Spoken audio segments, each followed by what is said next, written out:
Sud Radio, les clés d'une vie, Jacques Pessis. Sud Radio, les clés d'une vie, celle de mon invité. L'homme de théâtre que vous êtes à l'origine a provisoirement baissé le rideau d'une aventure unique. Du trio, vous êtes passé au solo, ce qui ne va pas empêcher le public de continuer à compter sur vous. Bonjour Christophe Mali. Bonjour. Alors, je vous avais reçu il y a 3 ans, 4 ans, et là, vous avez tellement de choses à dire que, puisqu'il y a un nouvel album, c'est l'occasion de dire ces choses-là et de raconter votre parcours d'une façon un peu différente, à travers des dates clés. Vous connaissez le principe des clés d'une vie. Tout à fait. Et donc, on va démarrer avec... on parlera bien sûr tout à l'heure du nouvel album, qui est un album solo. On va démarrer avec une date, le 31 août 1994, avec cette émission. Alors, vous n'êtes pas directement concerné, c'est la marche du siècle. Mais ce jour-là, Jean-Marie Cavada reçoit Jacques Higelin, qui a choisi des amis avec lesquels il partage le même regard sur le monde, et parmi eux, Zarina Khan. Tout à fait, Zarina Khan. Et moi, je suis un grand fan de Jacques Higelin. Oui. Il se trouve qu'un mois auparavant, j'ai sonné chez Jacques Higelin en tant que grand fan. J'ai réussi à trouver son adresse. Jacques me reçoit dans sa maison. Je lui chante des chansons. C'est ma première rencontre avec le grand Jacques. Et je me retrouve dans le public de la Marche du siècle. Il invite Zarina Khan, qui est donc femme de théâtre, qui anime des ateliers d'écriture et de pratique théâtrale. Et je me dis, mais je la connais, Zarina. Elle est venue dans mon lycée. Donc je vais la voir à la suite de l'émission et je lui dis mais Zarina, c'est incroyable de se retrouver ici. Moi je suis venu pour Jacques Higelin et je vous retrouve, vous êtes venu faire un atelier.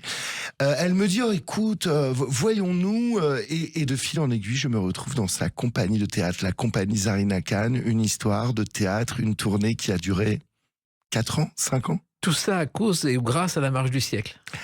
Grâce surtout à Jacques Higelin, je pense. À la Marche du siècle, évidemment, à Jean-Marie Cavada, qu'on m'a présenté à cette occasion, et puis à Jacques Higelin, qui a été quand même une personne qui m'a beaucoup guidé dans tout mon parcours. Alors, on va en reparler, bien sûr. Zarina Khan, il faut savoir que c'est la petite fille d'un officier russe de la marine du Tsar. Sa mère était lieutenant de l'armée française pendant la Deuxième Guerre mondiale.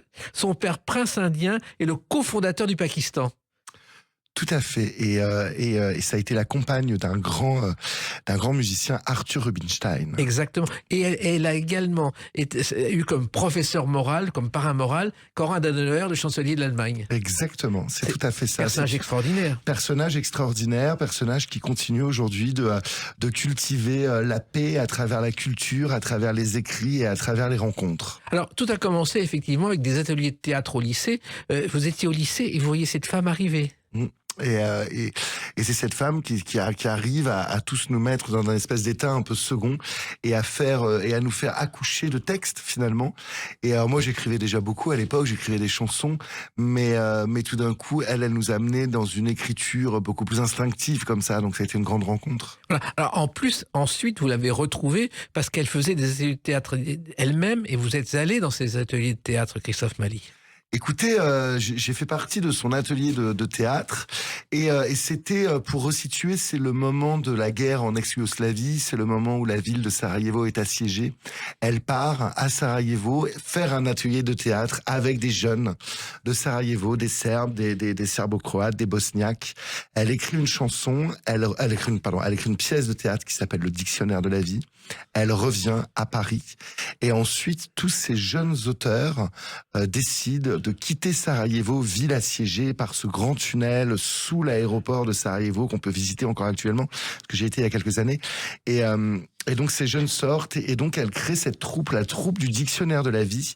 Et je me retrouve de simple intervenant dans ces ateliers, je me retrouve à être acteur. Et ma première tournée, eh bien j'ai 15 ans. 16 ans.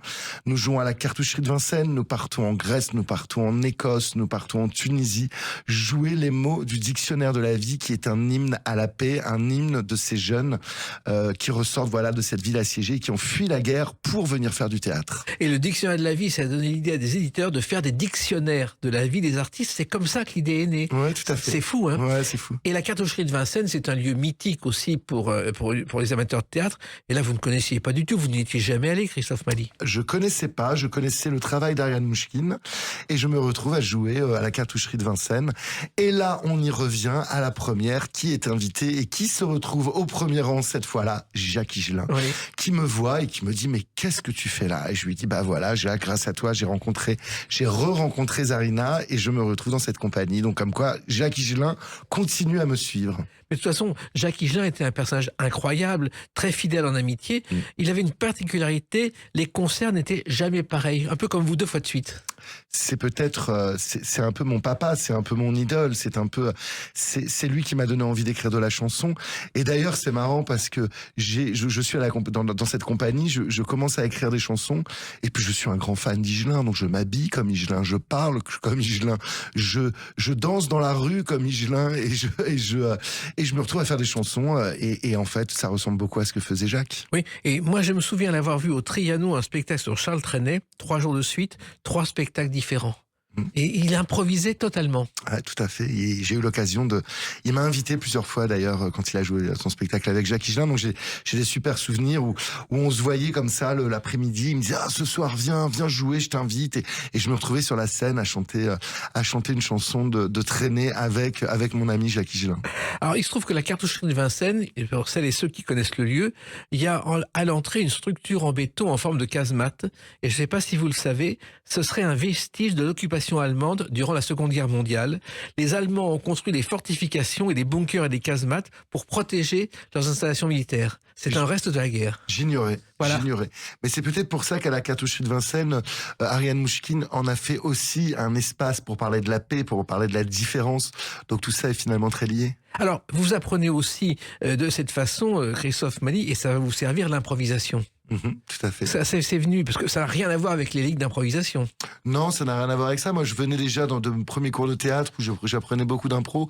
Et après, quand j'ai commencé à faire des concerts, c'est vrai qu'en allant voir Jacques Higelin, on l'a dit, sa particularité, c'était l'improvisation au milieu de la musique, mais l'improvisation aussi avec le public. Et je me suis beaucoup inspiré de ça, même moi, sur mes concerts et encore aujourd'hui. Mais au théâtre, justement, vous improvisiez beaucoup. C'était un art particulier. C'était un art particulier. Alors, c'était quelque chose qui était assez difficile quand même pour moi parce que j'ai dû beaucoup le travailler. Parce qu'on a l'impression comme ça, quand on voit les improvisateurs, que c'est quelque chose quand même d'assez simple. Finalement, c'est quelque chose qui se travaille beaucoup et j'ai dû beaucoup travailler pour arriver à être à la hauteur de mes acolytes en impro. Oui, moi je me souviens des improvisations de chansonniers. On leur donnait 4 mots. Francis Blanche, Thierry Leluron, Jean Amadou faisaient ça. On donnait 4 mots et ils faisaient une chanson improvisée à partir de ces 4 mots. Dur, hein. C'est Très, une très technique dur. particulière. C'est une technique très particulière. Je pense que c'est aussi une question. Il faut usiter ça énormément pour que ça soit à la fin, pour que ça paraisse facile en fait. Alors vous devez aussi à ce spectacle, ce dictionnaire de la vie, Christophe Mali, votre nom. Parce que vous appeliez Christophe Petit à l'époque. Tous ces jeunes qui sortaient de Sarajevo, ça les faisait beaucoup rire. Mon vrai nom, c'est Petit, Christophe Petit. Et donc, dès qu'ils l'ont su, ça les faisait beaucoup rire. Donc, ils m'appelaient Mali. C'était mon surnom, Mali. Et le jour de la Cartoucherie de Vincennes, Zarina donc publie ce programme. Et dans les acteurs, je vois mon nom, Christophe Mali. Je lui dis, mais Christophe Mali, c'est qui? Elle m'a dit, mais Christophe Mali, c'est toi. Écoute, tu vas pas t'appeler Christophe Petit. Regarde, tout le monde t'appelle Mali. Donc, Christophe Mali, ça va devenir ton nom de scène. Voilà un joli baptême. Et en plus, vous avez joué dans d'autres pièces, et j'ai découvert, Christophe Mali, que vous avez joué dans Crime et Châtiment de Dostoïevski. Ça, c'est très différent aussi de la chanson. Les années conservatoires, en effet, Jean-Jacques Charrière qui dirigeait le théâtre la partie théâtre du conservatoire d'Antony. En effet, m'a proposé plusieurs rôles qui paraissent quand même assez loin de moi, puisque j'ai joué le chant du cygne de Tchekhov et le rôle de Raskolnikov dans Crime et Châtiment, tout à fait. Et puis, il y a aussi le Brasseur de Lune, un Brasseur de Lune de Jean Laugier, poète totalement oublié aujourd'hui, que vous avez joué. Sur la couverture du livre, il y a le Brasseur de Lune écrit 4 fois, de façon différente. Et quand ils ont publié Le Brasseur de Lune, j'étais tellement fier, puisqu'on peut le trouver encore, Il y a marqué a été créé pour la première fois au Théâtre Firmin-Gémier avec, dans le rôle de Jonathan Burns, Christophe Mali. Donc comment c'est venu ça? Alors ça, c'est mon prof de théâtre, donc Jean-Jacques Charrière, qui connaissait Jean Laugier, qui cherchait comme ça des pièces, il voulait me faire un seul en scène. Et il me fait lire cette pièce qui s'appelle Le Brasseur de Lune, que je vais décrire en quelques lignes parce que c'est absolument fabuleux. C'est l'histoire de Jonathan Burns qui se rend compte que sur cette terre tout se tout se vend, même les mots. Et pourtant, on est dans une période où la langue est asséchée, où finalement les gens n'ont plus les mots. Donc il décide de créer sa première boutique où l'on vend des mots bien pesés. Et ça raconte, cette pièce, la grande ascension de Jonathan Burns, qui, de sa petite boutique où il vend des mots, commence à créer une espèce de multinationale, une énorme multinationale qui veille comme ça sur le monde. Mais cette multinationale est basée sur du vent, parce que finalement ces mots, c'est du vent. Donc à travers quelque chose d'extrêmement poétique, c'est la poésie de Jean Laugier, on arrivait à trouver, à l'époque, on pensait à des grands à des grands parcours comme Bernard Tapie à l'époque, en tout cas toutes ces grandes multinationales basées sur du vent, et voilà, et ça s'appelle Un brasseur de lune, et je l'ai joué 2 années de suite, et je l'ai repris quelques années plus tard au Lavoir Moderne. Oui, alors il faut savoir que Jean Laugier était un acteur du TNP au départ, de Jean Vilar, et qu'ensuite il est devenu un poète couvert de prix. C'est ça. Mais un peu oublié aujourd'hui. Un peu oublié parce que très particulier dans son écriture, Jean Laugier. En effet, allié comme ça, une espèce de côté très littéraire, de côté classique, mais complètement sous couvert d'une poésie omniprésente dans ses textes, ce qui donne vraiment des pièces. Et puis, il faut le dire quand même, Jean Laugier était un peu fou. Donc, quand on lit ses écrits aujourd'hui, on se dit, mais c'est impossible à monter, parce que il faisait descendre des décors complètement incroyables, il décrivait des décors complètement fous. Donc, peut-être que pour un metteur en scène de théâtre, on se dit oulala, c'est un petit peu dur. Et finalement, nous on a réussi en simplifiant énormément son simple en scène. Voilà. Et après, vous êtes parti vers d'autres aventures. Et il y a une date importante aussi dans votre parcours, c'est le 5 novembre 1995. À tout de suite sur Sud Radio avec Christophe Mali.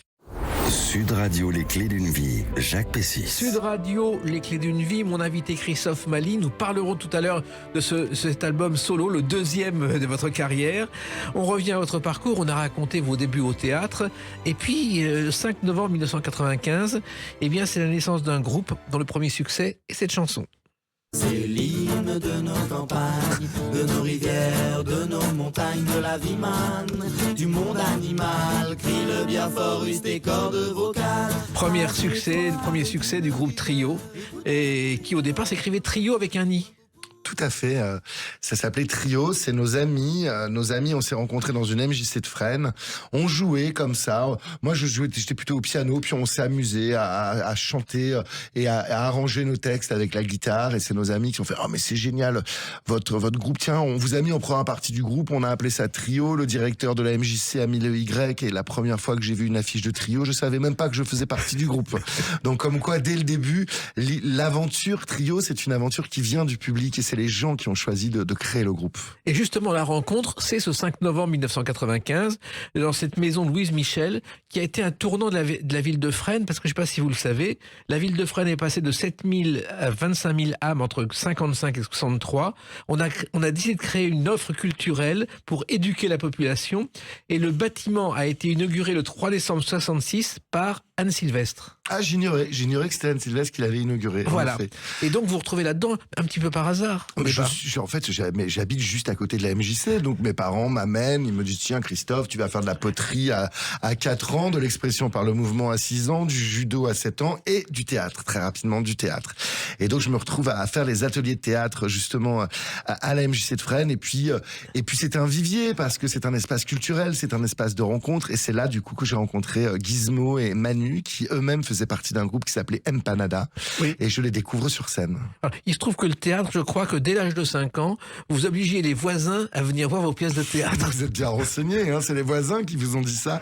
Oui, je faisais des spectacles. Je créais des spectacles dans ma chambre. J'étais un grand fan de Chantal Goya, j'avais 5 ans. Donc je reproduisais les décors de Chantal Goya en papier crépon, et je faisais des spectacles très longs, hein, de Chantal au Palais des Congrès. À l'époque, c'était 1h30, 2 heures de spectacle. Je reproduisais les 2 heures de spectacle avec moi, bien sûr, dans le rôle de Marie-Rose de Chantal Goya, et je mettais des petites plaquettes comme ça dans mon immeuble, et j'invitais tous les voisins et mes parents, et ça durait des heures, et vraiment ils étaient très polis d'écouter et de rester là vaillant dans ma chambre pendant 2 heures. Et vous passiez les chansons de Chantal Goya? Et je les chantais aussi avec ma mise en scène, et j'étendais un rideau comme ça, je faisais des ombres chinoises, et voilà, il y avait plein de trouvailles, plein d'astuces. Et quand on pense qu'elle a 50 ans de carrière et qu'au départ ça a commencé, je sais pas si vous savez, pour un après-midi, pour le Variety Club de France, elle voulait faire un gala. Jean-Jacques Debout, putain, marchera jamais sur scène. Elle est arrivée sur scène et c'est parti. C'était plein en 2 heures. Une histoire incroyable. Et se dire que après 50 ans de carrière, Chantal continue à remplir des salles. Chantal continue avec les parents les gens qui l'ont écouté quand elle était petite, dont je fais partie, qui viennent avec leurs enfants, et toujours avec une vivacité incroyable. C'est quelqu'un que j'admire beaucoup. Et les petits-enfants des petits... Et les petits-enfants des petits-enfants. Et alors avant, j'étais un grand fan de Chantal, et puis j'ai eu l'occasion de la rencontrer et de faire de la promo aussi avec elle. Et puis maintenant, on s'appelle régulièrement, on s'apprécie beaucoup. Je vous comprends, elle est géniale et formidable. Alors, vous avez donc débuté avec le théâtre, mais les bases de l'écriture de la chanson et le théâtre, ça a été lié finalement. Parce que les deux sont proches. Pour moi, c'était que je me servais des chansons pour faire de la scène, et avant de faire des concerts, la première fois, je faisais des comédies musicales. Donc j'écrivais des comédies musicales. Ma première, c'était Caviar, Guillotine, Champagne. Ma deuxième, c'était Histoire de piano. J'allais voir le directeur de la MJC en me disant moi j'ai envie de faire un spectacle. Est-ce que je peux avoir 2 dates? Et puis tout le long de l'année, je travaillais mon spectacle et j'écrivais des chansons pour la comédie musicale en fait. Oui, et à l'époque où la comédie musicale, il y avait l'opéra rock Starmania, mais il n'y avait pas de comédie musicale. C'est tout. Il y avait que ça, exactement. Ça n'existe pas. La comédie musicale n'existait pas, elle est arrivée bien après avec Notre-Dame de Paris, etc. Donc à l'époque, moi, ce qui m'inspirait, c'était, pour tout vous dire, finalement, c'est Chantal Goya. C'est Chantal Goya qui créait ces espèces de comédie musicale qui s'approchait beaucoup plus de l'opéra, finalement. Bien sûr, mais en même temps, la dernière comédie musicale au Châtelet, c'était W. Ça avait été un échec considérable et ça avait pratiquement tué le Châtelet en 1971. Et depuis, on avait dit, c'est fini, c'est mort. Après, c'est une génération où il y avait quand même, c'est un peu plus tard, quand même, mais dans les années 80-85, Cats est arrivé quand même à Paris, au Théâtre Mogador. Donc on avait quand même quelques productions américaines qui arrivaient, mais c'était très rare. C'est pas du tout l'engouement qu'on peut connaître aujourd'hui. Et ensuite, il y a eu Les Misérables, mais c'était encore autre chose. Tout à fait. Alors, il se trouve aussi que vous avez un point commun avec ceux que vous rencontrez, c'est votre passion du reggae, Christophe Mali. Ah oui, tout à fait. Passion du reggae. Passion de la chanson française avant tout. Et j'ai vraiment découvert le reggae avec mes acolytes. Donc c'était quand même une période adolescent. On écoute tous du Bob Marley, du Peter Tosh, tout ça. Et c'est vrai que c'est une musique après que je découvre. Et il me plaît de reprendre les chansons que j'écrivais et que je composais au piano, mais avec ma guitare en reggae. Voilà. Et on parle de Bob Marley, mais on oublie que le nom de cette musique, c'est issu du titre d'une chanson de Toots and the Maytals qui s'appelle Do the Reggae. Tout à fait. Et ça, peu de gens le savent. C'est l'origine de l'étymologique, on va dire, tout à fait. Et le premier album que vous sortez, Christophe Mali, le titre surprend tout le monde, Mama Gubida. Mama Gubida, c'était la première syllabe de tous les gens de l'équipe. Donc Manu, Mali, Gizmo, Bibou, Daniel, Mama, Gubida. Et puis c'est un album qu'on fait de briques et de broc, en se disant tiens, si on en vend 1000, si on en vend 1500, on sera content. Et puis finalement, on se retrouve à en vendre 30 000 par nous-mêmes, et ensuite les maisons de disques nous suivent. Et voilà, et c'est l'histoire incroyable du premier album. Oui, parce qu'il est sorti, c'était une cassette au départ, une petite cassette. Oui, c'est ça, il y avait une cassette, après on a fait un CD. On a vendu pas mal de cassettes, ce qui nous a permis, pour ceux qui se souviennent de l'époque de la cassette, cette cassette nous a permis de produire cet album. Et puis voilà. Et puis après cet album a eu un succès absolument grandissant au fil des années. Ce qui était génial avec Mama Gubida, c'est qu'en fait, on en vendait énormément, mais c'était des centaines de milliers, mais que toutes les personnes qui l'achetaient étaient persuadées d'être le seul à l'acheter. Ah bon? Comme on passait pas en radio, comme on n'était pas dans les médias, etc., c'était vraiment que le bouche à oreille. Et donc toutes les personnes se disaient dans les écoles, dans les lycées, tu connais pas ce groupe, et donc ils achetaient le CD, mais ils étaient persuadés que c'était leur groupe à eux. Ils étaient persuadés que ça leur appartenait, mais ils étaient des centaines de milliers, ils le savaient pas. Il y a que nous qui le savions finalement. Et ça vous a servi. Et vous faisiez des tournées, je crois, en Bretagne, en Vendée. Tout à fait. Des tournées, mais sans publicité.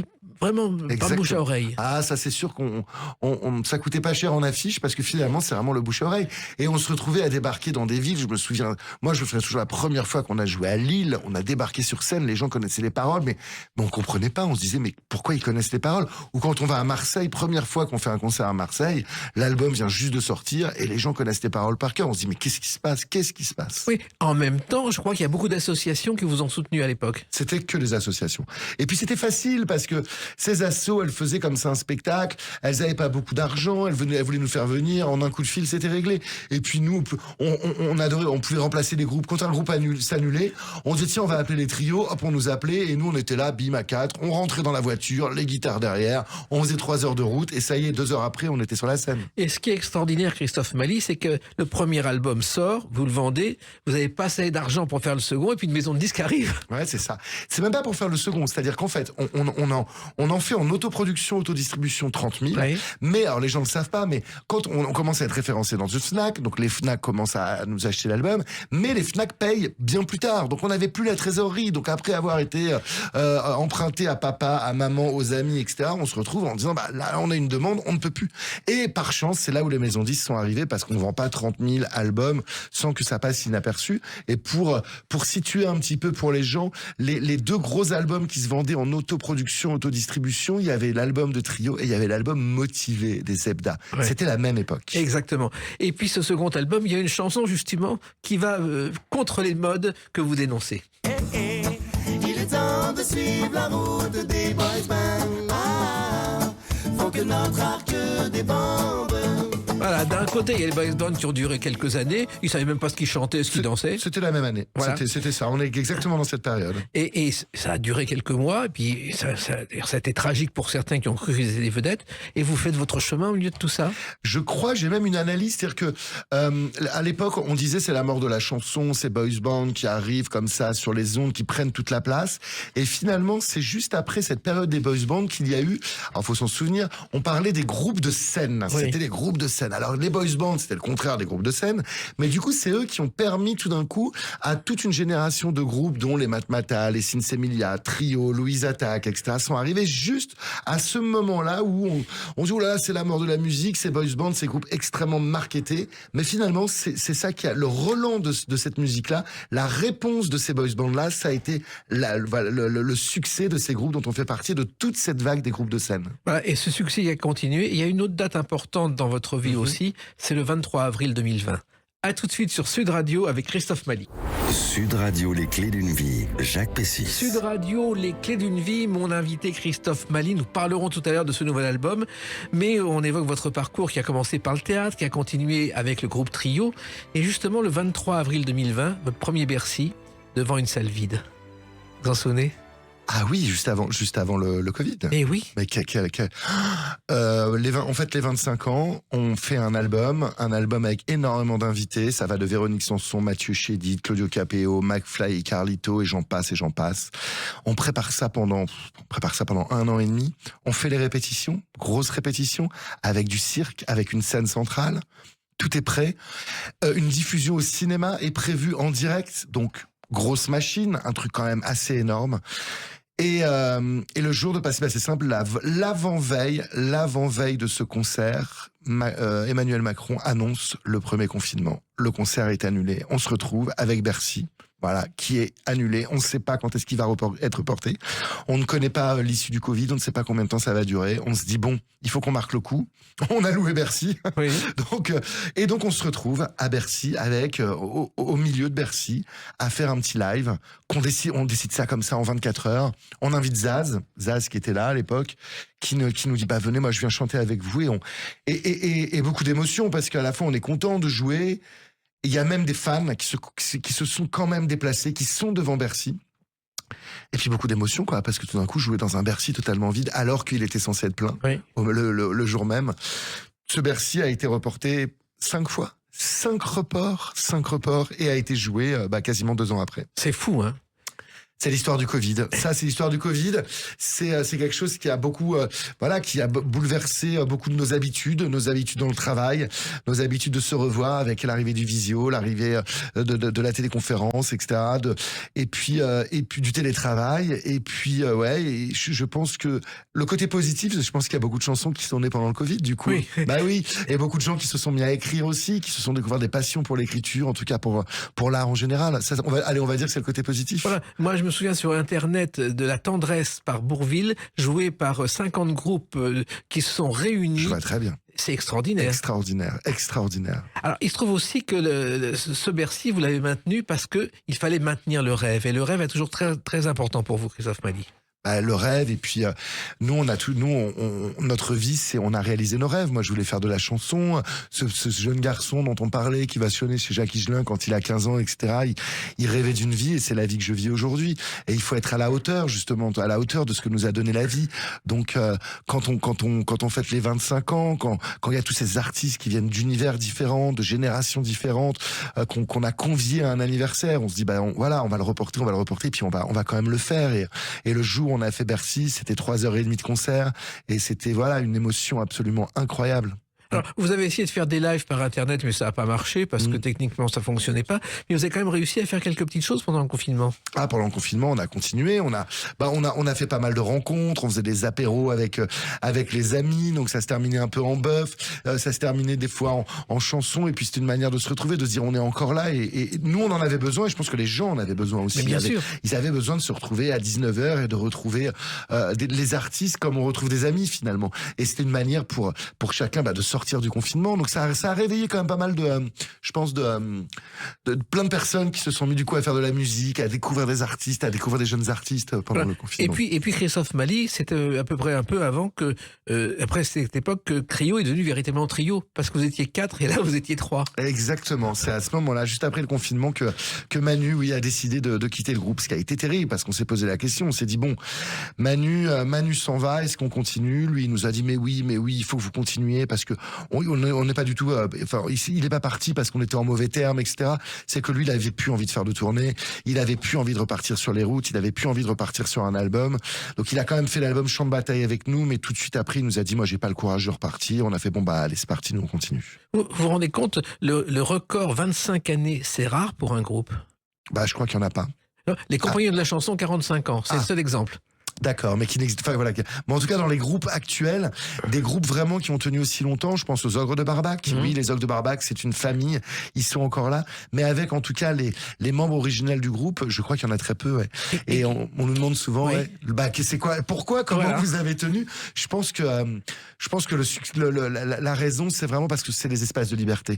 C'est qu'en fait, on est en groupe, on fait un album, alors on vit les uns sur les autres, on crée une tournée, on part sur les routes, puis à un moment donné, on s'arrête et on sait pas quand est-ce qu'on revient. Et on se permet, du coup, d'avoir des escapades. Pour moi, de revenir au théâtre, de revenir à la mise en scène. Pour d'autres, de faire des collectifs, de faire des albums à côté. Et on laisse renaître cette envie. Et quand cette envie renaît, hop, c'est là qu'on décide de repartir. Voilà. Et justement, ce côté liberté, vous l'avez utilisé avec un premier album en 2004. Puis je l'emmène, je la promène, ces rues que je ne connais pas, qui connaissent ton nom. Je vous emmène, disque d'or immédiatement. Et cette personne s'y attendait, Christophe Mali. C'est sûr que quand on part sur un projet solo comme ça, alors les maisons de disques se disent oui, c'est génial, le public de Trio va se jeter dessus, etc. Et en fait, pas du tout. On repart à zéro, c'est une aventure. C'est pas très confortable. C'est confortable artistiquement parce qu'on est le seul à décider, on a le final cut sur les chansons, etc. Mais on repart vraiment de zéro. C'est marrant d'avoir mis cet extrait, L'absence de toi. On va revenir à l'absence de toi. C'est moi qui ai fait les paroles. Non, c'est moi qui ai fait la musique. Les paroles sont tirées d'une des pièces de Zarina Khan dont on parlait tout à l'heure. Hein. Et elle avait écrit c'était une pièce. Je me souviens plus comment ça s'appelait cette pièce d'ailleurs. Et je trouvais qu'il y avait des passages sur l'absence dans cette pièce absolument incroyables. J'ai réuni tous les passages qui parlent de l'absence et j'en ai créé cette chanson, L'absence de toi. C'est fou. Alors, il y a bien sûr l'influence du Higelin, mais à cette occasion, vous expliquez que Thomas Fersen a aussi sur vous une certaine influence, Christophe Mali. Sa manière d'écrire, son plaisir des mots, en effet, le personnage aussi qu'il s'est construit, c'est quelque chose qui m'a beaucoup inspiré, en effet. Et vous avez un point commun dans votre enfance. Enfant, il est dans sa chambre, il incarnait des personnages de son invention dans des déguisements cousus par sa mère. J'ignorais totalement. Voilà un point commun. Moi, je faisais mes spectacles derrière mon rideau et lui se déguisait, j'imagine, dans tous les personnages qu'il a chantés ensuite. Ouais, complètement. J'ignorais totalement. Alors, cet album, finalement, c'est une surprise puisque vous êtes nommé aux Victoires de la musique, ce que vous n'imaginiez pas, Christophe Mali. Absolument pas. Révélation scène. À l'époque, j'étais nominé avec Da Silva, Grand Corps Malade. Oui. Et quand on m'a dit t'es nominé Révélation, alors là, j'avoue que je m'y attendais pas du tout. Un vrai plaisir, et ce qui m'a permis de repartir pendant 1 an et demi en tournée avec le spectacle. Et en piano-voix. Alors la première partie était en piano-voix. J'ai fait 1 an et demi en piano-voix.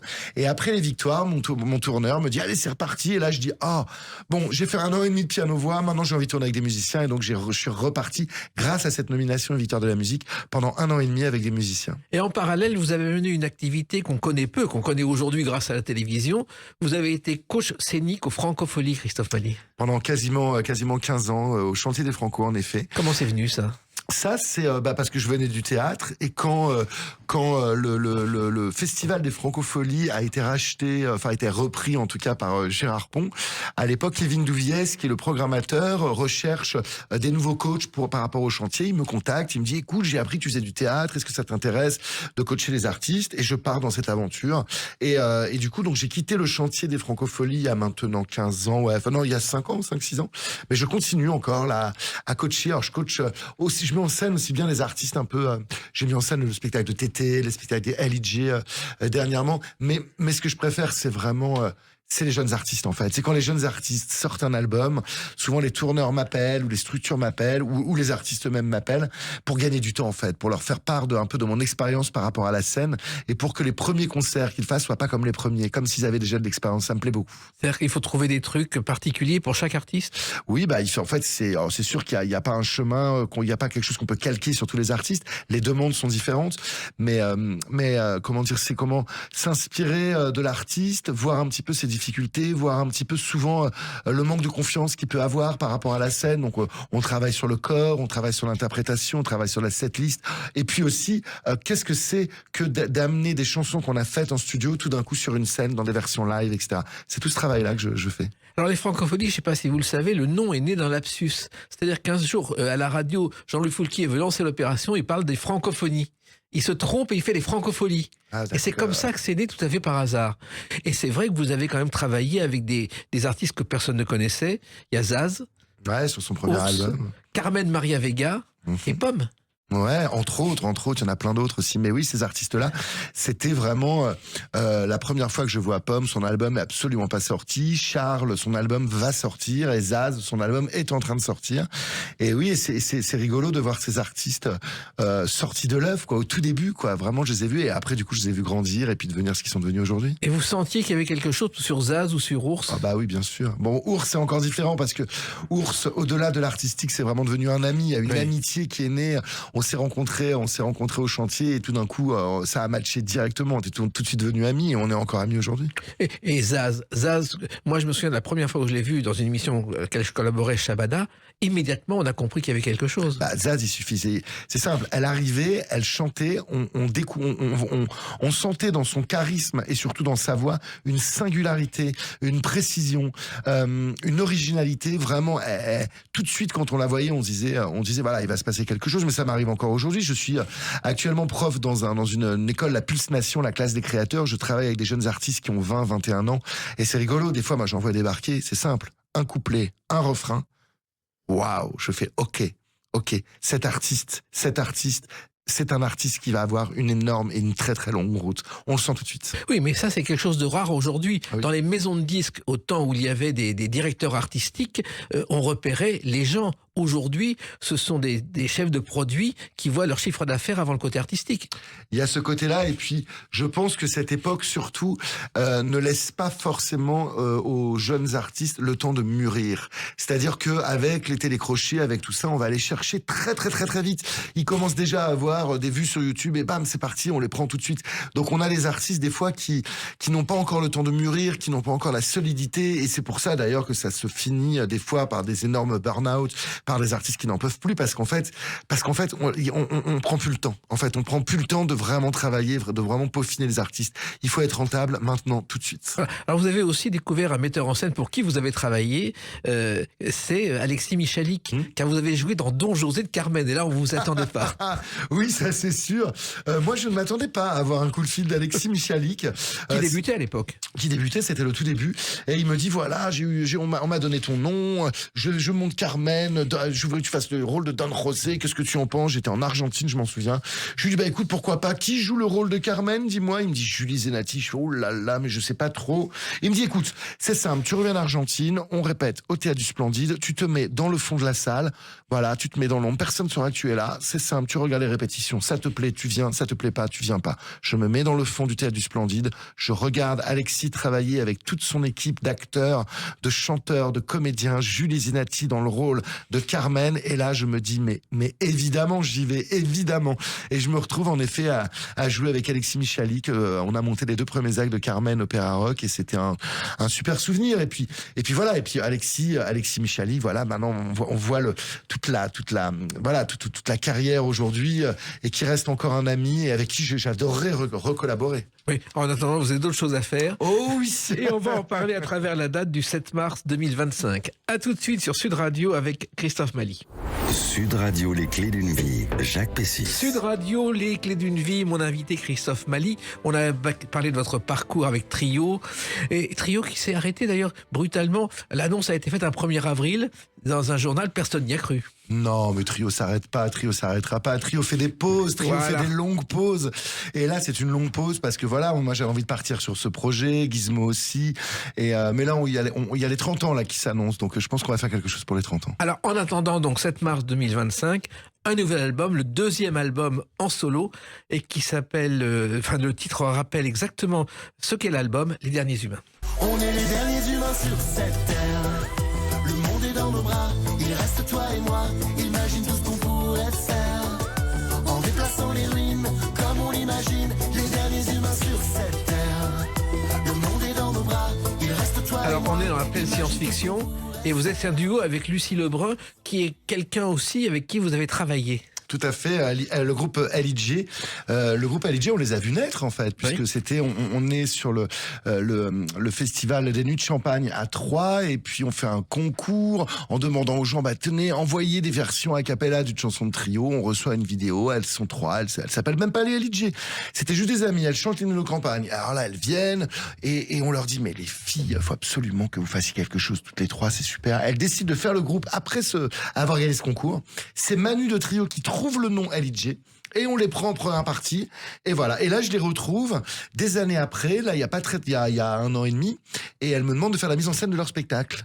Et c'est le moment où je suis sur l'album Les Derniers Humains, je cherche quelqu'un pour faire un duo. Alors dans ces moments-là, qu'est-ce qu'on fait? On prend des papiers puis on fait des listes avec toutes les artistes, en disant tiens, on rêve un petit peu, Et puis là je me retrouve dans cette salle et j'ai Lucie en face de moi, mais je me fais en fait la solution est en face de moi. Lucie, je m'entends hyper bien avec elle. Nos 2 voix, ça match à fond. J'ai envie de passer du temps avec elle parce qu'on fait de la promo quand même, donc on s'entend hyper bien. Elle vient d'un groupe comme moi, je viens d'un groupe. Je viens de Trio, elle vient de LIJ. Allez, c'est parti, je lui propose de faire le duo et puis voilà, on décide de créer cette chanson, de la créer, en tout cas de la chanter ensemble. Oui, chanson qui, malgré qu'elle s'appelle Les Derniers Humains, est un message d'espoir. Complètement optimiste. Comment on peut essayer de recréer le monde? Oui, c'est une version, c'est une chanson pleine d'humanité. Mais alors, comme l'album, j'espère, d'où le titre Humain. Voilà, justement, c'est un album humain, puisque vous parlez beaucoup de vous en plus. Mais au départ, cet album, vous auriez dû le faire depuis des années, puisque vous aviez des chansons en réserve depuis 2006. J'avais des chansons en réserve, mais ces chansons, je les ai pas remises sur l'album. C'est-à-dire que j'ai des chansons, mais quand j'ai fait cet album, c'est après, c'est après avoir fait le livre avec Bertrand Dical. Et Bertrand me dit, c'est fou, dans toutes les chansons, tu n'as jamais écrit sur ton enfance, tu n'as jamais écrit sur ta famille.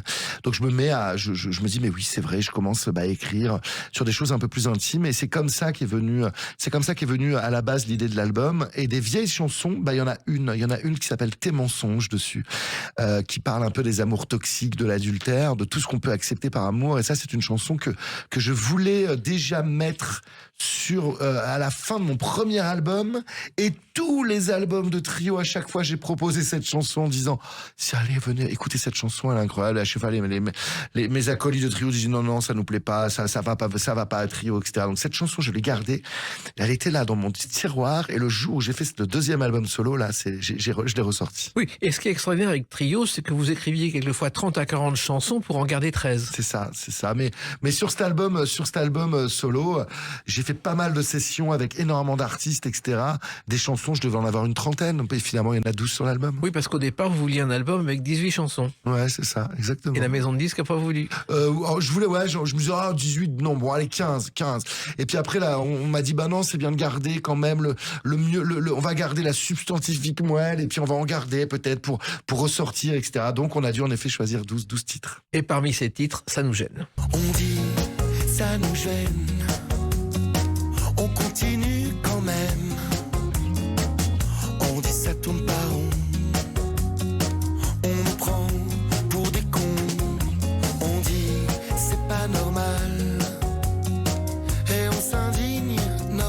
a un truc tout bête dans votre album, Christophe Maé, c'est qu'il y a des paroles et de la musique. C'est plus si courant. Ouais, moi je sais que j'attache une importance incroyable aux paroles, aux propos.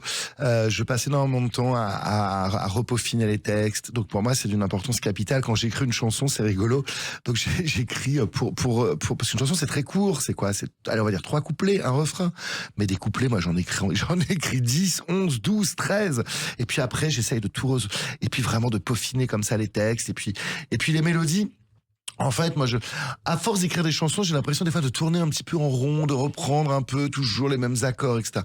Donc c'est vrai, sur cet album, j'ai pas hésité à co-composer avec d'autres personnes pour justement sortir de ma zone de confort et puis trouver des nouvelles harmonies, trouver des nouvelles manières de composer la musique. Oui, après 30 ans, vous changez encore de méthode. Bah ça, c'est génial parce que et puis j'ai fait des sessions. Alors, je sais qu'il y a plein d'artistes qui font ça. Ils me disent comment ça, t'en as jamais fait? Bah non, j'en ai jamais fait. De se retrouver comme ça dans une maison, dans un studio, avec des amis. Je fais ça vraiment avec des potes et on est là et on passe 3 jours, on a quelques thèmes, on a des bouts de chansons, des bouts de musique et on crée des chansons et en 3 jours on essaye et on crée comme ça les chansons et c'est vrai qu'après 30 ans je me suis étonné moi-même de découvrir une nouvelle manière de composer. Alors il faut savoir que je crois que le déclic de ce nouvel album c'est la naissance de votre 3e enfant, Christophe Maé. Ouais, parce que je pense que quand le 3e enfant a réveillé pas mal de choses en moi, des choses par rapport à ma famille, je le disais tout à l'heure, par rapport à mon enfance. Donc il y a des choses que j'avais envie de dévoiler, il y a une intimité que j'avais envie de mettre en mots et en musique. Vos succès, vos échecs, tout ce que vous avez vécu. Ouais, mais ça c'est en filigrane dans l'album, dans les paroles. Ouais, je pense que je pense qu'il y a des morceaux où c'est carrément très frontal. Il me semble. Et d'ailleurs, vous avez fait écouter l'album terminé à votre famille. Oui, bien sûr. Même avant qu'il soit terminé. J'ai une chanson qui s'appelle Enfant doré, oui. Qui parle de l'enfant préféré dans une famille. C'est une chanson qui est aussi autobiographique en partie. Et c'est vrai que là, c'est des chansons, le jour où je la finis, même elle est juste maquettée, j'appelle mon frère, je lui fais tiens, écoute ça. Eh ben, nous, on va l'écouter. Mon frère avait les bras ballants, aujourd'hui je lis son angoisse. Maman souriait tendrement. Moi, je prenais toute la place. Indécente petite graine que nos parents ont fait pousser. Et ce sont des sujets qui touchent tout le monde, ces chansons. C'est universel. Et pourtant, il y a pas de chanson qui parle de ça. Oui. La chanson, Curieusement. L'enfant préféré, j'ai cherché, j'ai trouvé aucune chanson qui parle de ça. La psychanalyse en parle. Et c'est rigolo parce que je n'ai jamais reçu autant de messages, de lettres qu'après avoir écrit cette chanson Enfant doré. C'est-à-dire que je recevais énormément de courriers sur les réseaux sociaux de personnes qui me disaient mais c'est fou, comment dire, j'ai vécu la même chose, moi j'étais aussi l'enfant qui a été mis de côté dans la famille, ou alors moi aussi j'ai été l'enfant qu'on a mis sur un piédestal, j'en ai jamais parlé à ma famille, c'est un sujet tabou dans notre famille, cette chanson m'a beaucoup ému et je me sers de cette chanson pour la faire écouter, pour amener le sujet, etc. Mais j'ai reçu un nombre de messages, mais c'est incroyable, de témoignages en fait, de gens qui se sont reconnus en fait dans cette chanson. Mais je pense que c'est le fait d'aborder un sujet donc quand même assez sensible et surtout dont on parle pas en fait. Voilà. Et vous l'avez vécu cette chanson avant de l'écrire? Ah bah bien sûr, c'est quand je parle du pardon, j'en parle. C'est une chanson aussi sur le pardon, de dire on était petit, on s'en est pas rendu compte et on était trop petit. Pardon de n'avoir dit pardon. Elle finit comme ça cette chanson. Et effectivement, ça touche beaucoup de gens. Ce qui est clair aussi dans cet album sont vos influences, parce que vous avez eu beaucoup d'influences. On a parlé d'Higelin, mais Véronique Sanson ou Vincent Delerme aussi, ça a compté pour vous. Oh là là, Vincent Delerme, quel auteur incroyable. Vincent Delerme, toutes les chansons de Vincent Delerme, justement dans l'approche qu'il peut avoir par rapport au texte, ces textes extrêmement ciselés, et comment dire, ce peu de mots, cette simplicité dans les mots, il raconte avec très peu de mots des grandes histoires, des grandes chansons. Et ça me plaît beaucoup. Et puis on peut citer Souchon aussi, c'est-à-dire que souvent on a une ref. Moi, quand j'avais le réalisateur de l'album, sur mon premier album, je lui avais dit, moi, ma ref, c'est Tomber du ciel, Jacques Higelin. J'en veux partout. Je veux des arrangements partout, des musiques. Je veux que ça déborde. Je veux que ça soit comme une bouteille de champagne. Voilà, là, la rêve sur cet album avec Jules Giaconelli. Je lui dis, écoute, s'il y a une rêve, on va parler Souchon. C'est-à-dire quelque chose d'assez nostalgique, quelque chose d'assez caressant, quelque chose qui se rapproche de l'enfance et quelque chose de très doux. Voilà. Et Alain Souchon est venu sur cet album. Ah, mais quel honneur pour moi. À quoi ça sert les années à se faire la guerre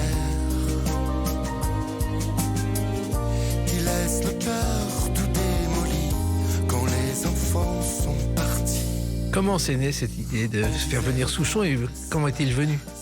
Eh bien, c'est une chanson qui parle de mon papa. Ça parle de cette génération des parents qui ne divorcent pas pour les enfants. Et moi, j'en fais partie. C'est l'histoire de mes parents. Et on passait, nous, nos étés sur les grandes plages de la Côte d'Opale, les plages. On a un appartement à Berck. Donc, on était là sur ces grandes plages.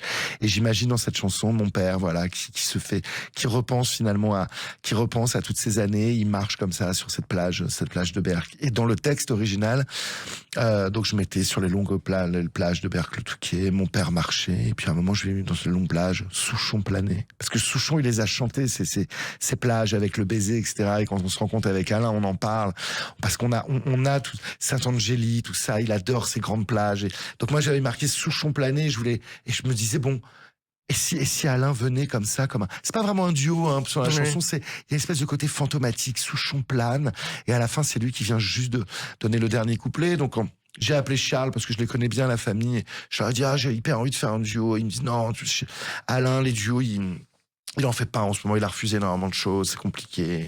Je leur ai dit, non, mais là, c'est pas un duo. C'est juste une apparition. C'est juste une apparition à la fin. Il fait juste le dernier couplet.